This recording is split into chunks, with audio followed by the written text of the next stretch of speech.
So guys, এখন বাজে বেলা 1:30। আমি আমার ব্লগটা শুরু করছি। দেখুন ঘর খালি, আমার মেয়ে স্কুলে চলে গেছে। ওকে স্কুলে দিয়ে এসেছি, কারণ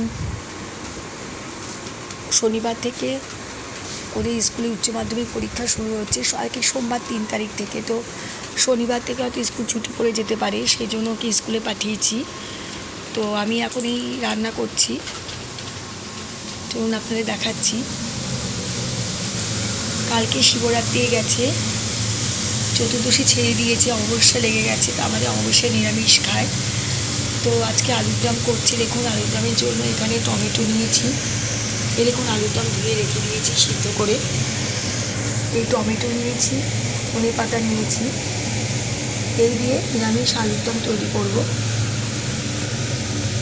আর এই মাছ নিয়েছি, মোরলা মাছ। আমার মেয়ে মাছ খেতে ভালোবাসে, তাই ওর জন্য আলাদা করে মাছ করছি। আর এই আলুর দম আমাদের রাত্রে রেখে দেবো, রুটি দিয়ে আমরা খাবো।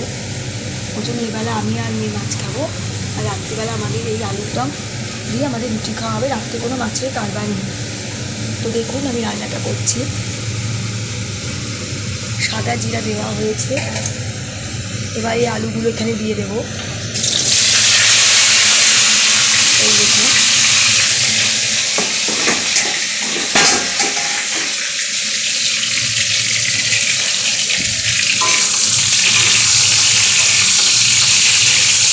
আর এখানে ভাত বসিয়ে দেওয়া হয়েছে, ভাত হচ্ছে। আমাদের এই বাড়িতে নিয়ম একবেলা রুটি খাওয়া, একবেলা ভাত খাওয়া। মানে আমার শ্বশুর বাড়িতে আছে, বাপের বাড়িতে আমরা মাছই খাই।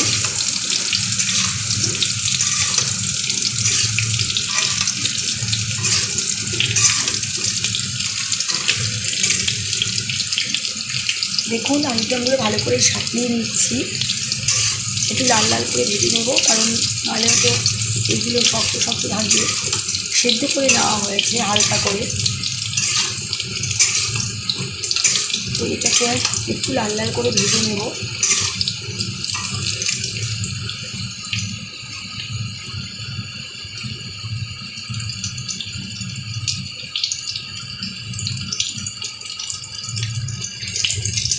আমি নিরামিষ আলুতে আমি পেঁয়াজ রসুন তো করবে না, যেহেতু একটু মাখা মাখা না করলে খেতেও ভালো লাগবে না, পেঁয়াজ রসুন দিয়ে করছি না। দেখুন, আর এই মাছের জন্য আলু কেটে রেখে দিয়েছি। এটা হচ্ছে এই কুচো মাছের জন্য আলু। এই মাছে রান্না করবো, মোরলা মাছটা রান্না করবো, তার জন্যই আলুটা কেটে রাখা হয়েছে এখানে। আর এটা দিয়ে মোরলা মাছ দিয়ে আলু দিয়ে একটু মাখা মাখা করে ঝোল করব, খেতে ভালো লাগবে। এর মধ্যে দিয়ে ধনে পাতা দেবো। এখানে কুচানো আছে ধনে পাতা।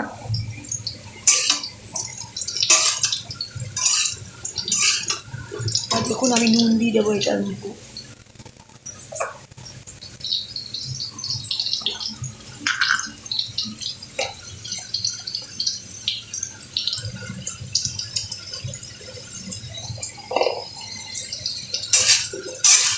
একটু কম নুন দিলাম, কারণ যেহেতু রুটি দিয়ে খাওয়া হবে।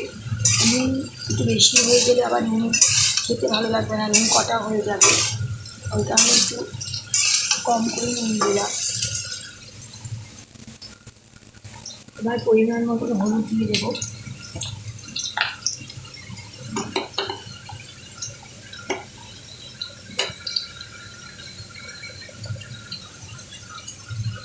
এই দেখুন,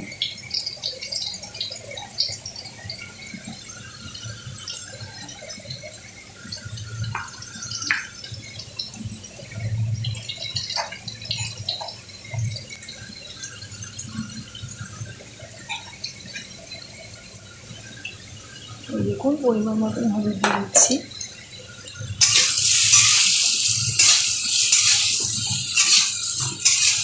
পরিমাণ মতন হলুদ দিয়ে দিলাম আলুর দমে।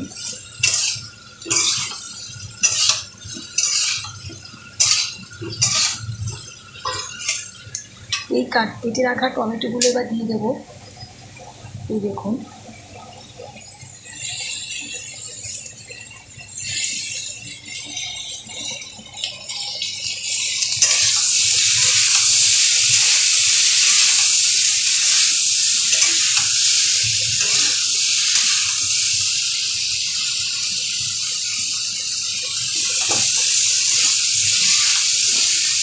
এই টমেটোগুলোকে দেখি আমি খন্তা দিয়ে একটুখানি কেটে কেটে দিচ্ছি, হয়তো লাল লাল হবে না, রঙটা আসবে না টমেটো কালার, এই রঙটা সেটা হবে না।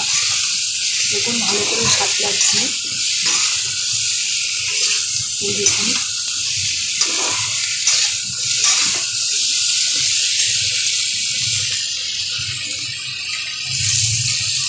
এর মধ্যে তো জিরের গুঁড়ো দিয়ে দেবো।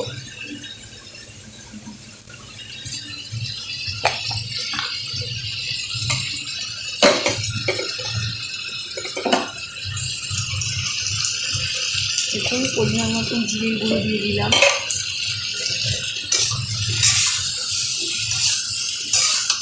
কালারটা দেখুন,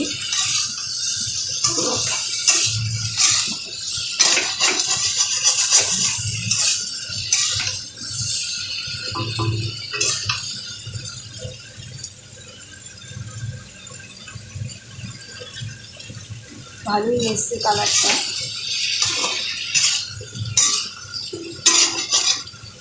একটু সাঁতলে নিতে হবে।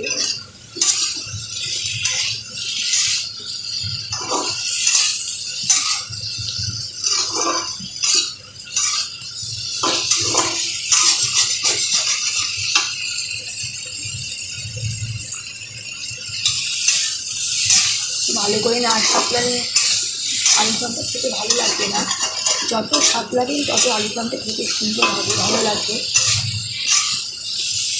এটা হয়ে গেলে তবে আমি মাছটা রান্না করব।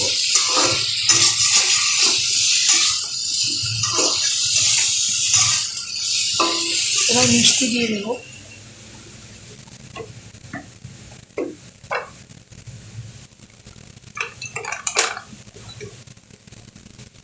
পরিমাণ মতন মিষ্টি দিয়ে দিচ্ছি।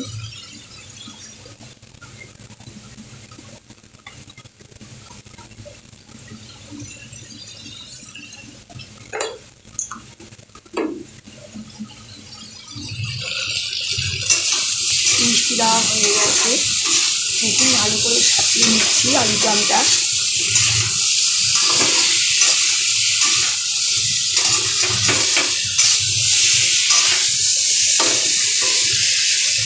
এবার এই কেটে রাখা ধনে পাতাগুলো এইখানেই দিয়ে দেবো।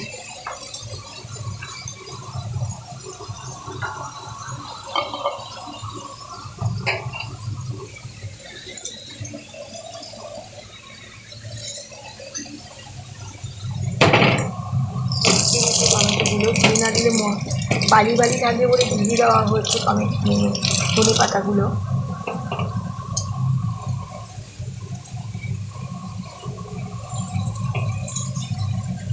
দিয়ে দিচ্ছি ধনে পাতাগুলো।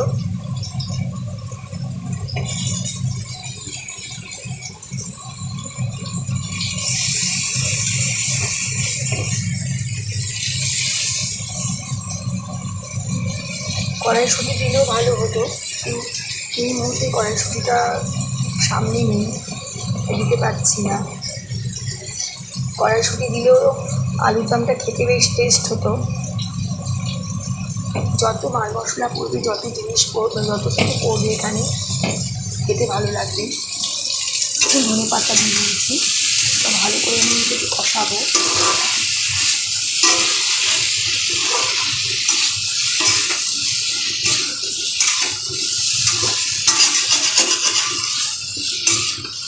দেখুন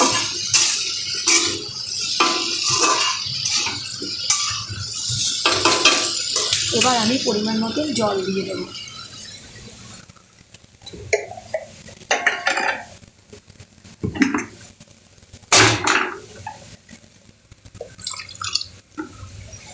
পরিমাণ মতন আমি জল দিয়ে দিচ্ছি। এই দেখুন একটা সুন্দর কালার এসছে।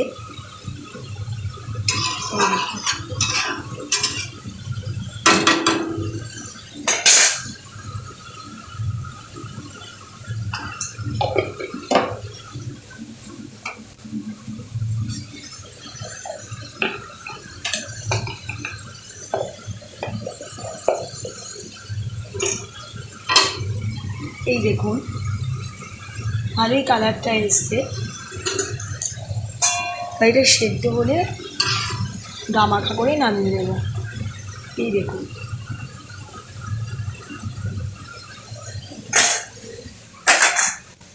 রেসিপিটা আপনাদের কেমন লাগলো আমাকে কমেন্টস করে জানাবেন। তো কালকে শিবরাত্রি গেছে, এই দেখুন আমার এখনও পুজো হয়নি, কারণ আমার মেয়ে নেই, আমার শরীরটা খুব খারাপ, তার জন্য আমি পুজো দিতে পারিনি। তো স্কুলে চলে গেছে দেখে ওই জন্য আর পুজোটা আজকে দেওয়া হয়নি। তো আজকে ব্লগটা আপনাদের কেমন লাগলো আমাকে জানাবেন কমেন্টস করে। ব্লগটা এখানে শেষ করছি, টাটা।